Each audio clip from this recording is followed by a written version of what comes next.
L'apôtre Paul était un homme qui avait eu une révélation divine, mais quand nous considérons plus attentivement cet homme, nous voyons que tout ne procédait pas de la révélation seulement. Pendant des années, il avait suivi le Seigneur et pendant des années, il n'avait jamais laissé accès au péché, ni même subi des défaites.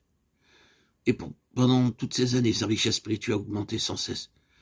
C'est ainsi qu'il a pu apporter la parole qui répondait aux besoins rencontrés. Nous avons un bel exemple du développement spirituel d'une vie lorsque Paul ouvre son cœur dans la lettre aux Corinthiens. Il nous dit qu'il exprime seulement sa pensée sans une révélation particulière du Seigneur. Et cependant, nous découvrons que ce qu'il a dit, c'est encore actuellement la divine révélation pour l'Église. Nous avons un homme qui dit ses propres mots, et ces mots sont rapportés dans la Bible comme étant la parole de Dieu. Nous voyons les hauteurs sur lesquelles, dans la Nouvelle Alliance, la grâce de Dieu peut transporter un être humain. Nous voyons un être humain formé par Dieu pendant des années. Dieu a sans cesse modelé sa vie et l'a purifié jusqu'à ce qu'il tisse quelque chose dans la constitution la plus profonde de cet homme, Paul. C'est cela la richesse. Et c'est le résultat de l'incessante activité divine dans la vie d'un homme pendant de longues années. Ce n'est pas le résultat de dons particuliers ou de grâces particulières. Je suis très peiné lorsque fréquemment je rencontre des frères et des sœurs qui sont tellement dépendants d'expériences spirituelles particulières qu'ils sont comme des incroyants dans les périodes où ils ne reçoivent rien de particulier. Ils sombrent dans la même vie que celle des incroyants. Quel triste état de pauvreté cela révèle. Je reconnais que si Dieu nous retirait sa grâce, nous sombrerions bien vite.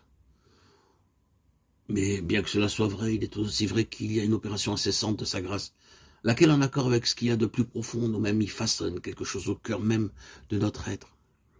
À moins d'avoir été tissés profondément par la grâce, nous subirons les défaites au jour de l'épreuve. Si vous êtes spirituellement pauvre, vous êtes conscient lorsque vos prières semblent ne pas être entendues, lorsque le ciel semble d'airain et que tout semble affirmer que Dieu vous a abandonné. Et quoique vous puissiez recevoir de l'aide au moyen des réunions ou d'autres grâces particulières, vous vivez une vie de défaite en dehors de ces moments-là. Si au contraire, vous avez jour après jour engrangé des richesses au cours des ans, vous êtes soutenu dans l'épreuve et élargi intérieurement. Avec Paul, nous voyons un homme qui affirme, et cela à plusieurs reprises, qu'il n'a pas reçu un ordre du Seigneur pour parler, 1 Corinthiens 7, 6, 12, 25, et qui cependant parle.